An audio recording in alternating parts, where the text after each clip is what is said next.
يا من صليت بكل الأنبياء. பிஸ்மில்லாஹிர் ரஹ்மானிர் ரஹீம். ஐவேளை ஜமாஅத்து தொழுகைக்காக மஸ்ஜிதுக்கு சமூகமளிக்குமாறு வேண்டப்படுவதனாலும் அதான் ஓதும் பணி கொடுக்கப்பட்டமையினாலும் மாற்றுத்திறனாளிகளால் முடியாதவற்றை செய்யுமாறு அவர்களை நிர்பந்திக்க துணிந்து விடாதீர்கள்.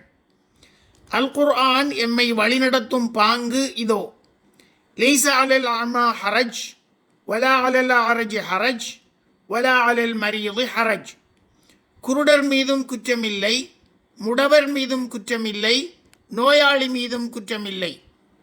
அதாவது நோய், மாற்றுத்திறன் போன்றவை ஜிஹாதில் பங்கு கொள்ளுவதிலிருந்து விலக்களிக்கப்படுவதற்கான காரணிகளாகும் என்று இந்த ஆயத்துக்கு அல் குர்ஆன் விளக்க உரையாளர் வியாக்கியானம் கூறுவர். இஸ்லாத்தை பாதுகாப்பதற்காக நடைபெறும் போரான ஜிஹாதுக்கு சமூகமளிப்பதிலிருந்தே இவர்களுக்கு விலக்களிக்கப்படுகின்றதென்றால் அவர்களால் இயலாத வேறு எந்த காரியத்துக்கும் அவர்களை கட்டாயப்படுத்த முடியாதென்பது தெளிவாகின்றது. ஆனால் நிஜமாக ஜிஹாதில் பங்கு பற்றியோருக்கு கிடைக்கும் நன்மை எதுவித குறைவுமின்றி இவர்களுக்கும் கிடைக்கின்றது. இதனையே கீழ்காணும் நபிமொழி நிறுவுகின்றது. தபூக் யுத்தத்திலிருந்து நாம் நபி ஸல்லல்லாஹு அலைஹி வஸல்லம் அவர்களுடன் திரும்பி வந்து கொண்டிருந்தோம்.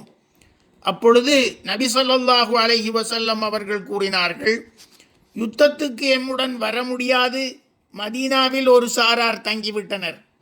எனினும் நாம் கால்வாய்களை கடக்கும் போதும் பள்ளத்தாக்குகளை தாண்டும் போதும் அவர்கள் எம்முடனேயே பயணிக்கின்றனர்.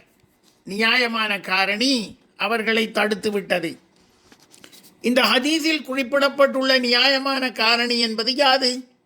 நோய், முதுமை, அங்கவீனம் இவைதான். இத்தகையோர் யுத்தத்துக்கு செல்லாமலே சென்றவர்களுக்கு கிடைக்கும் நன்மையை பெறுகின்றனர் என்பது இதன் கருத்தாகும்.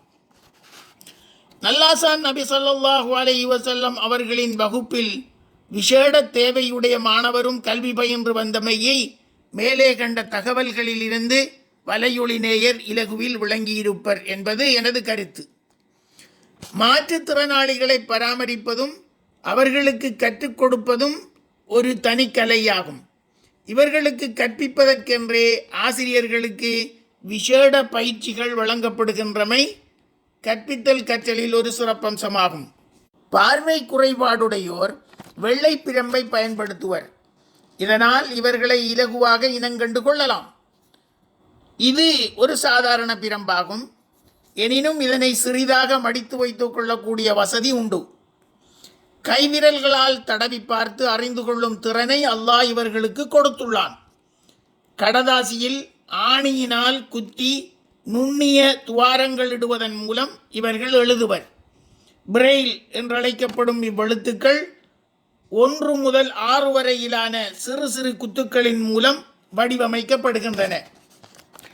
எந்த மொழி அரிச்சுவடியாயினும் இந்த 6 நுண்ணிய குத்துக்களையும் கூட்டி குறைத்து இடம் மாற்றி அமைப்பதன் மூலமே எழுதப்படுகின்றது. இக்குத்துக்களின் மறுமுனையை தமது விரல்களால் தடவி பார்த்து எழுத்துக்களை இனங்கண்டு பார்வை புலனற்றோர் வாசிப்பர். இதற்கென மெல்லிய கார்ட்போர்ட் போன்ற விசேடமான கடதாசியும் எழுத்துக்களை மட்டுப்படுத்துவதற்கென தயாரிக்கப்பட்ட சிறு சிறு சதுர வடிவங்களை கொண்ட தட்டுக்களும் இருக்கின்றன. பிரேல் எழுத்துக்களாலான அல் குர்ஆன் பிரதிகளை வலையொலி நேயர் பலர் பார்த்திருக்கக்கூடும். அல் குர்ஆன் முழுவதும் பிரேல் எழுத்துக்களால் தொகுக்கப்பட்டிருக்கும் இந்த ஏடானது வெளித்தோற்றத்துக்கு வெள்ளை கடதாசியாகவே தென்படும். இதனை தொட்டு பார்த்து பார்வை புலனற்றோர் அல் குர்ஆனை ஓதும் பாங்கு சாதாரண மக்களுக்கு விசித்திரமாக தென்படும்.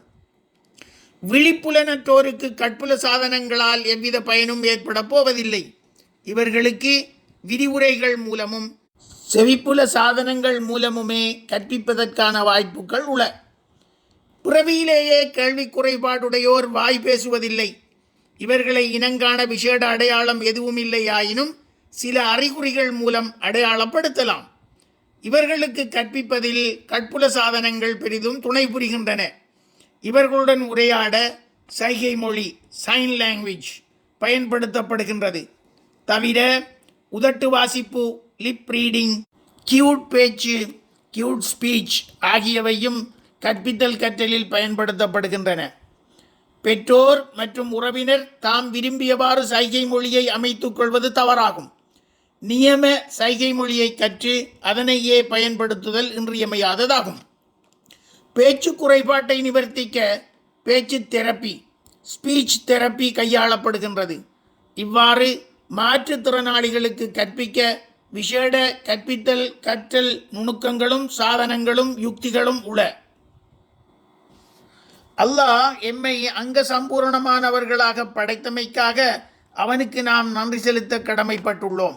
குறிப்பாக மாற்றுத்திறனாளிகளை காணும்போது விசேடமாக நன்றி செலுத்துதல் வேண்டும். ஆனால் அது அவர்களின் மனதை காயப்படுத்தாதவாறு அமைதல் முக்கியமாகும். இத்தகைய குழந்தைகள் உள்ள பெற்றோர் அதனை அல்லாஹ்வின் ஓர் அருளாக மதித்து அது தொடர்பான மேலதிக விளக்கங்களை அறிந்து செயற்படல் இன்றியமையாததாகும்.